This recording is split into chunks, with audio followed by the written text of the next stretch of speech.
Bonjour, dans cette vidéo, j'ai l'honneur de vous présenter notre projet sur les éléments et volumes finis. Avant tout propos, je tiens à rendre un vibrant merci à notre professeur encadrant, M. Abdellatif El-Ghazi, pour son suivi rigoureux du présent travail, tout au long de la durée du préparation, et aussi sa générosité en matière d'encadrement. Je tiens à remercier également mes deux collègues Iman et Hajar pour leur contribution dans le succès de ce travail. Ce projet se subdivise en trois parties. La première partie portera sur les éléments finis, la deuxième aborde les volumes finis et finalement, on va clôturer notre présentation avec une petite comparaison entre les deux méthodes.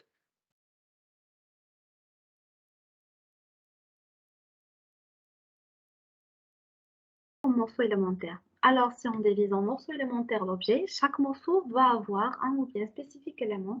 Ce morceau, en réalité, a une structure qui est possible de transformer en calcul analytique. Le contour de cet élément, c'est une maille. Une maille, c'est donc un ensemble d'arêtes qui délimite l'élément. Le calcul va se faire principalement aux extrémités de l'arête de cette maille. C'est cette extrémité appelée nœud. Alors, on a les dimensions de l'élément 1, 2 ou 3. Il serait intéressant d'analyser l'élément en deux dimensions ou en une seule dimension plutôt que trois dimensions. Donc, trop de nœuds, c'est un temps de calcul qui va être trop long. Une seule dimension est très simple. Alors, on va réduire notre problème en un élément simple en une dimension, à condition que tout soit à une dimension, comme montre la première figure. Euh, Présente un système élastique soumis à une force F. On va donc subdiviser en deux. Entre les nœuds, on va tirer une maille simplifiée à une dimension, c'est-à-dire chaque fois des arêtes. Euh, et donc, avec 5 nœuds qu'on a ici, on aura 4 éléments. Par la suite, on a l'exemple de dimension de l'élément avec deux dimensions. On va essayer de réduire notre problème. Une Comme montre l'exercice, une plaque percée subissant un effet de traction sur toute l'autre extrémité, on va le mailler dans un premier lieu temps. Ensuite, on lance l'analyse. On va pouvoir constater une déformation des différentes mailles en fonction de leur localisation qui dépend de l'effort qui a été appuyé et des contraintes limites de fixation. Et on constate qu'au niveau de chaque nœud, nous avons une distribution des contraintes variables. Le rouge étant en général attribué aux contraintes les plus importantes qui peuvent survenir, le bleu aux contraintes les moins importantes. Alors un problème à trois dimensions peut être réduit à un problème en deux dimensions par les hypothèses à axes symétriques, géométrie, charge et fixation. Pour obtenir la formulation variationnelle associée au problème, on multiplie par une fonction telle qu'en V suffisamment régulière et on intègre sur I. On suppose que les fonctions I et F suffisamment régulières pour que les intégrales soient bien définies et qu'on puisse utiliser la formule de Green.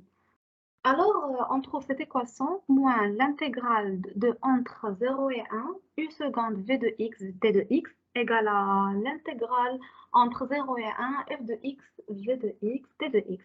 On a fait une intégration par partie entre U seconde et V pour trouver par la suite l'intégrale entre 0 et 1, U prime de x, V de x, D de x égale à l'intégrale entre 0 et 1, F de x, V de x, D de x.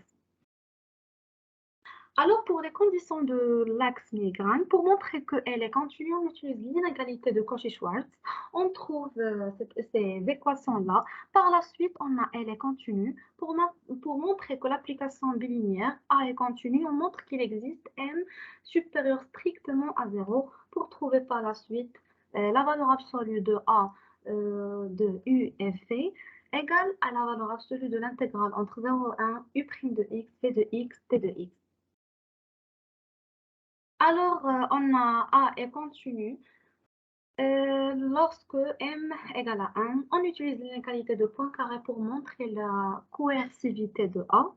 tels que A de UU égale à l'intégrale entre 0 et 1 U' de x à la puissance au carré d de x. Finalement, d'après le théorème de Lax-Milgren, la formulation variationnelle admet une solution unique. Alors passons maintenant pour la discrétisation de la formulation variationnelle discrétisée du problème. On note que K égale à A et J. Le problème à résoudre sera trouvé tel que K C égale à D. Et par la suite, après la résolution de l'équation dans MATLAB, on a obtenu une courbe croissante qui représente l'élément de référence en fonction de solution U. Ce jour, une méthode pour résoudre les équations ou dérivées partielles, autrement dit les EDP, par la méthode des différences finies.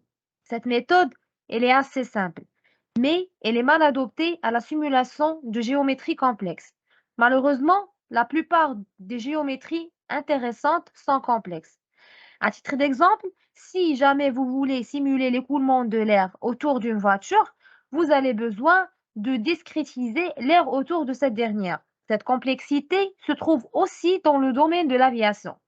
Si on veut par exemple prédire la déformation d'un aile d'avion ou prédire l'écoulement autour de cette aile, dans le premier cas, on doit mailler ou discrétiser l'avion autour d'elle pour déterminer son comportement structurel et dans le second cas, on doit discrétiser l'air d'autre de l'avion. Aussi dans les domaines génie chimique, tels que les échangeurs de chaleur, où se trouvent les tubes des calandres, ce qui est très dimensionnable et complexe, dans la méthode de volume fini, va nous apporter une solution.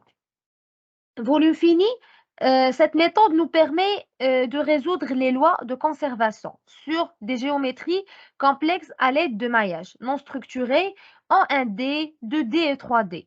Nous verrons donc comment résoudre des problèmes relativement complexes en 1D et 2D avec la méthode des volumes finis. Ce qui nous verrons ici s'applique toujours dans les maillages structurés et non structurés.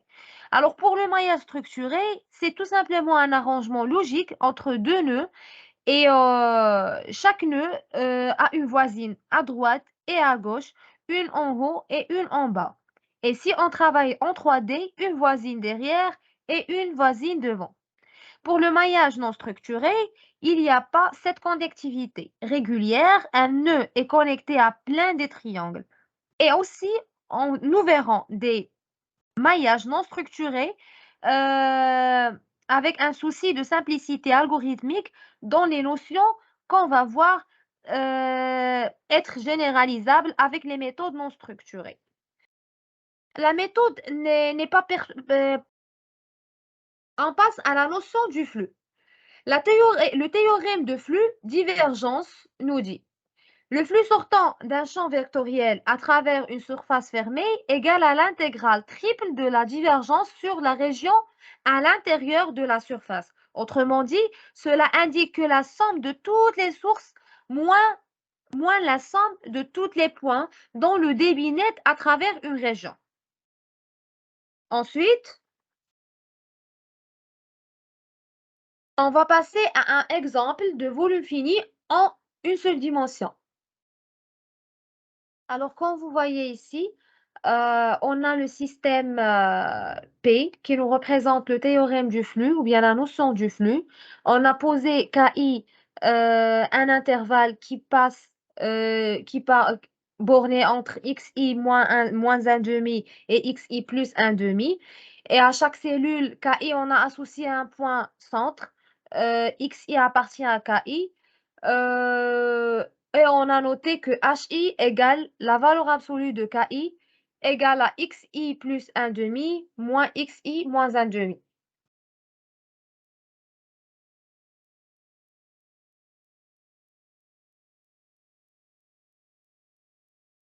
On considère les approximations de la solution U de P dans chaque cellule KI. Alors ici, on a supposé le flux sortant, c'est moins U prime XI moins 1 demi, et le flux entrant, c'est moins U prime de XI plus 1 demi. On a approché les deux notions du flux sortant et du flux entrant pour qu'on obtienne la matrice comme vous voyez dans le slide.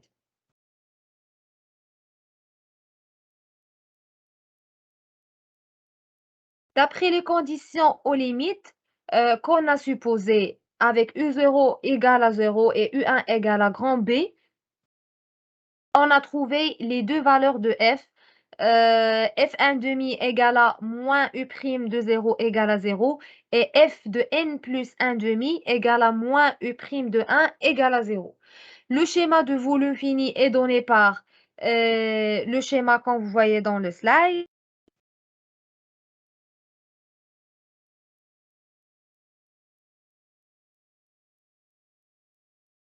Ici, on a essayé de vous donner une partie non pas théorique, mais plutôt informatique sur le logiciel très connu, c'est MATLAB.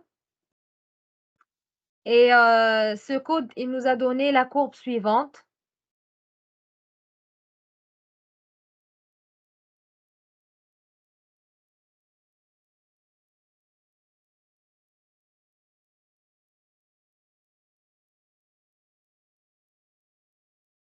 Et maintenant, on va parler de la différence entre les méthodes des éléments finis et des volumes finis. La principale différence entre les méthodes finies éléments et finis volumes est dans la façon dont ils discréditent le domaine. La méthode des éléments finis discrétionne le domaine anti-élément, tandis que la méthode du volume fini discrédite le volume en petits volumes. La méthode des éléments finis a l'avantage d'être plus précise et plus facile à mettre en œuvre que la méthode du volume fini. Cependant, la méthode du volume fini est plus efficace et peut être utilisée pour résoudre des problèmes plus complexes que la méthode des éléments finis.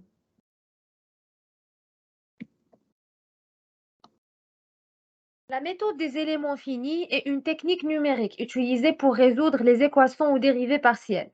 Il est basé sur l'idée de discrétiser le domaine en petits éléments, puis de résoudre les équations sur ces éléments. Tandis que la méthode du volume fini est une autre technique numérique utilisée pour résoudre les équations ou dérivées partielles. Et elle est basée sur l'idée de discrétiser le domaine en petits volumes et non pas en petits éléments, puis résoudre les équations sur ces volumes. La méthode des éléments finis a l'avantage d'être plus précise et plus facile à mettre en œuvre que la méthode du volume fini. Cependant, la méthode du volume fini est plus efficace et peut être utilisée pour résoudre des problèmes plus complexes que la méthode des éléments finis. Merci pour votre attention.